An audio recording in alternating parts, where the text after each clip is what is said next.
segunda temporada de Wandinha vem deixando os fãs cheios de expectativas com seus mistérios, segredos e revelações surpreendentes. Mas você já imaginou o que pode estar por trás da tia Ofélia e como este segredo pode mudar o rumo da história? Já apareceu? Na segunda temporada, rolou um detalhe que muita gente deixou passar batido, talvez porque seja mais fácil acreditar que aquela personagem misteriosa era apenas mais uma qualquer. Mas, quando a Wandinha foi com o tio Chico investigar a aviária, ela acabou descobrindo algo muito mais sombrio. Dentro de uma sala, havia pessoas que oficialmente estavam mortas, mas na realidade estavam presas. Eram excluídos, como a própria Wandinha, e vítimas de experimentos bizarros conduzidos pelo médico Augustus e sua filha, no chamado Projeto Lois. É nesse momento que entra a figura mais intrigante, uma mulher aparentemente frágil, usando roupas claras e floridas, que estava entre os prisioneiros. À primeira vista, todo mundo achou que poderia ser a mãe do Tyler. Afinal, quem mais justificaria aquele choque? Mas aí vem a pulga atrás da orelha. Se fosse mesmo uma Heidi, por que ela não estava amarrada como os outros? Lembre-se, até o próprio Tyler ficou preso e amarrado para evitar uma transformação. Logo, se essa mulher não estava amarrada, havia algo diferente nela. Outro detalhe, suas roupas floridas. Parece só um figurino aleatório. Nem tanto. Na série clássica da família Dundas, a tia Ofélia era justamente conhecida por gostar de flores,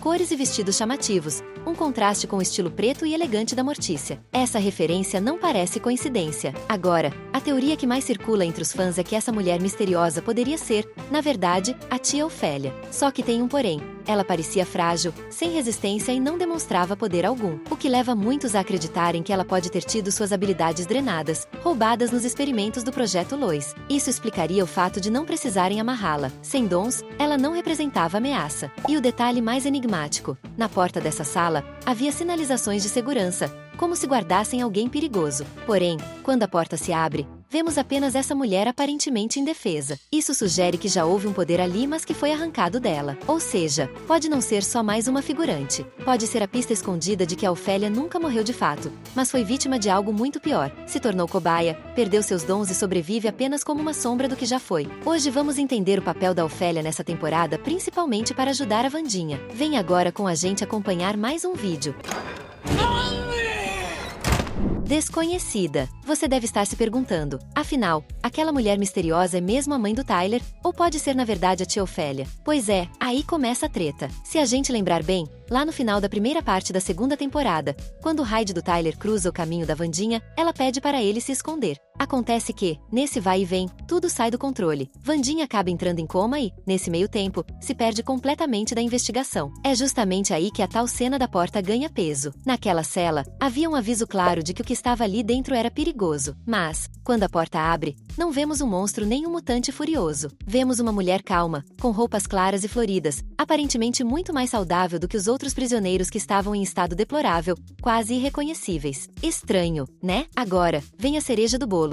No diário da Wandinha, o símbolo da sua tia Ofélia é justamente um corvo. E, se a gente juntar as peças, parece que essa mulher pode ter absorvido ou perdido poderes de outros excluídos. Talvez ela tenha sido usada como cobaia em algum ritual. Talvez tenha servido de reservatório para habilidades roubadas. Outro detalhe é a escolha da atriz. Ela não parece envelhecida, nem destruída pelos experimentos como os outros. Pelo contrário, tem a mesma faixa etária que daria perfeitamente para ser posicionada como uma nova guia para Wandinha nessa etapa da história. E cá entre nós, se o diretor decidiu colocar essa atriz de forma tão enigmática, não foi à toa. Então, fica a questão. Estamos olhando para a mãe do Tyler, que teria sobrevivido de alguma forma, ou para Ofélia, a tia perdida da Wandinha, que finalmente reaparece como peça-chave do mistério. E se for realmente a Ofélia, faz todo sentido. Ela teria sido capturada, explorada em experimentos e perdeu seus poderes, restando apenas a casca de quem um dia foi poderosa. Talvez o que a diferencie dos outros presos é justamente isso. Ela não é só uma vítima qualquer, é um elo direto com a família da Wandinha e pode ser a chave para o futuro dela. Mas e você? O que acha? A mulher misteriosa é uma Heidi disfarçada ou a Ofélia retornando das sombras para se tornar a nova guia da Wandinha? Irmã da Mortícia. Um dos maiores segredos guardados na segunda temporada de Wandinha é a tia Ofélia. Isso ninguém pode negar. Aparentemente, existe uma irmã mais nova da Mortícia que tinha poderes tão fortes quanto os da Wandinha. Só que, ao invés de treinar na Nevermore, ela foi presa em Willow Hill e simplesmente desapareceu por uns 20 anos. Para piorar, segundo a própria Mortícia, a mãe delas não moveu um dedo para ajudar. Resultado, Mortícia ficou tão traumatizada que pegou o famoso livro da God para garantir que a Wandinha não tivesse o mesmo destino da tia sumida. Esse é, inclusive, um dos maiores medos da Mortícia. Ela sabe que usar demais o poder pode levar à loucura. Ela já viu isso acontecer e jura de pés juntos que não vai repetir os erros da mãe. Aliás, Mortícia e Wandinha têm uma doutora eterna sobre esse assunto. A diferença é que, no caso delas, as brigas são recheadas de ironias, poderes psíquicos e olhares mortais. Nessa temporada, dá para notar que a Mortícia está mais em cima da Wandinha, cuidando dela com aquele jeitinho carinhoso de mãe gótica super protetora. Afinal, depois das férias da Wandinha brincando de CSI espiritual com o serial killer do Kansas, até o Mãozinha ficou preocupado. E convenhamos, se até uma mão sem boca começa a te questionar sobre lágrimas pretas, é porque o negócio ficou sério. Antes de continuar descobrindo tudo sobre a Ofélia na segunda temporada de Wandinha, comenta aqui embaixo o poder.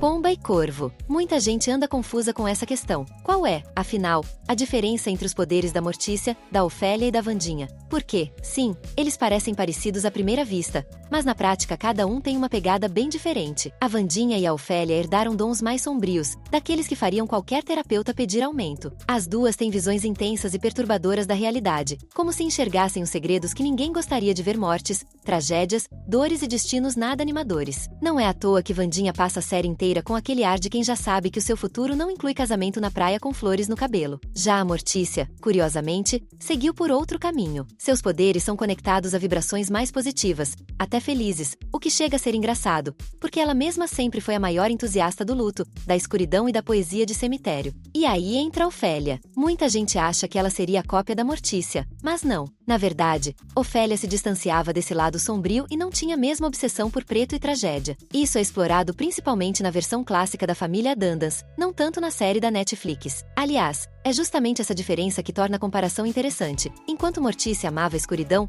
Ofélia preferia algo mais leve e Wandinha herdou o lado mais pesado da família. Agora, o ponto mais marcante dos poderes da Wandinha são as lágrimas pretas. Elas aparecem sempre que ela força demais sua conexão espiritual, quase como um aviso físico de que a mente dela está ultrapassando o limite. Teve até um episódio em que Wandinha passou mal por usar demais seus dons, e Mortícia, em pânico, recorreu ao livro da God. Esse livro funciona quase como um manual de primeiro socorro sobrenatural, uma forma de evitar que a filha enlouquecesse como a irmã mais nova. Esse detalhe é fundamental para entender por que a Mortícia pega tanto no pé da Wandinha. Ela já viu esse filme antes com Ofélia, e não vai deixar a história se repetir. Se depender dela, o poder da filha será controlado na base da disciplina, do drama gótico e, claro, de longos discursos cheios de metáforas trágicas. No fim das contas, essa diferença entre poderes cria um contraste incrível na história. A Mortícia, que sempre amou o sombrio, ficou com habilidades mais luminosas, enquanto Wandinha e Ofélia herdaram justamente as visões pesadas e sombrias. Talvez seja exatamente por isso que a Mortícia se preocupa tanto, porque sabe que, no fundo,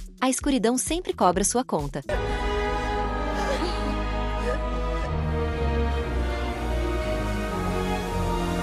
Ofélia. Se a gente olhar para a versão clássica da família Dundans, lá em preto e branco, fica fácil perceber o contraste. A Ofélia era bondosa, inocente, quase uma florzinha no meio do jardim gótico. Já a Mortícia sempre teve essa aura sombria, elegante e cheia de mistério. Era como se uma fosse a que leva bolo para a vizinha e a outra a que só aparece à noite com um vestido preto esvoaçante. Mas tem um detalhe curioso. Por mais que a Mortícia sempre tenha curtido esse lado esquisito, diferente e até um tanto fúnebre, seus poderes nunca foram de fato sombrios. Na própria primeira temporada, ela deixa claro que sua conexão espiritual é com coisas boas. Mais positiva sim, a Rainha do Preto se conecta com a luz. Ironias do destino. E é justamente aí que entra o maior drama da Mortícia. O medo de que a Wandinha, sem treinamento adequado, acabe consumida pelo peso dos próprios poderes. Para ela, esse é o maior pesadelo, porque já viu isso acontecer antes. A própria Ofélia perdeu o controle, acabou internada em um sanatório e depois simplesmente desapareceu. É esse fantasma do passado que assombra Mortícia até hoje. E agora é o momento certo para você que ainda não é inscrito no canal se inscrever. Assim,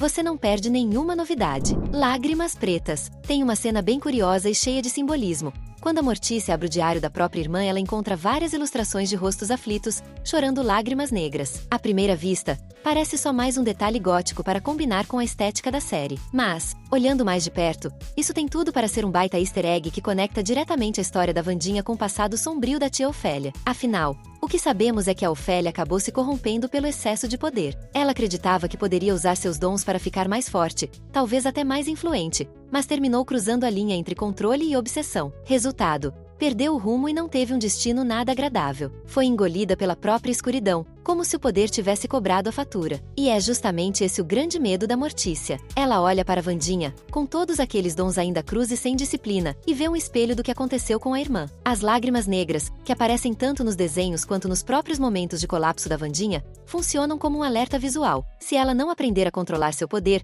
pode acabar no mesmo caminho trágico da tia. Por isso Mortícia é tão insistente, às vezes até sufocante, quando se trata da filha. Não é frescura de mãe coruja gótica, é trauma de quem já presenciou uma queda e sabe exatamente como a história pode terminar. A diferença é que, dessa vez, ela está disposta a mudar o final. Willow Hill. E aí vem um dos detalhes mais curiosos da trama, a revelação sobre a tia da Wandinha. Descobre-se que ela foi internada em Willow Hill, um hospital psiquiátrico nada amistoso. Ela só chega a essa pista porque estava investigando a morte suspeita do pai do Tyler. Durante a investigação, ela acaba descobrindo que ele pesquisava um caso que tinha acontecido em Jericho uns 15 anos antes, de pessoas que foram para Willow Hill e simplesmente morreram, mas não era isso que ele acreditava. E quem dá a peça-chave do quebra-cabeça? O tio Chico, claro, porque se tem alguém nessa família que sempre solta informação bombástica no meio de uma conversa casual, é ele. É por meio dele que Wandinha descobre que sua tia acabou trancafiada em Willow Hill. Só que tem um detalhe: ninguém queria falar sobre o que realmente aconteceu com a Ofélia, nem o seu pai, quando ela tentou arrancar a verdade dele numa daquelas cenas em que a xerife flagra Wandinha em um lugar que não deveria estar. Na casa do pai morto do Tyler, o Gomes simplesmente respondeu que era melhor perguntar a Mortícia. E cá entre nós, você já sabe que vem bomba pesada pela frente quando escuta uma frase dessas. Foi aí que Mortícia revelou que tudo aconteceu durante o segundo ano de escola da Ofélia. O poder dela fugiu do controle, a mente começou a se despedaçar, e a família precisou interná-la em Willow Hill. A parte mais sombria dessa história, ela simplesmente desapareceu de lá. Esse fantasma do passado é justamente o que deixa Mortícia tão paranoica em relação a Wandinha. Para ela, os sinais estão todos lá: lágrimas negras, visões intensas, uma teimosia absurda em se meter em investigações perigosas. É como se o destino estivesse tentando repetir a tragédia e Mortícia está determinada a evitar que a história se repita, custe o que custar. A resposta para todos esses mistérios só vai chegar no dia 3 de setembro, com o lançamento dos últimos 4 episódios da série. E a ansiedade, claro, já está a mil. Finalmente vamos descobrir onde está a tia Ofélia, ou melhor, se essa mulher misteriosa que apareceu é realmente ela. Se você curte o universo das animações, temos 2 vídeos muito legais que você vai adorar assistir. Valeu por acompanhar e até a próxima!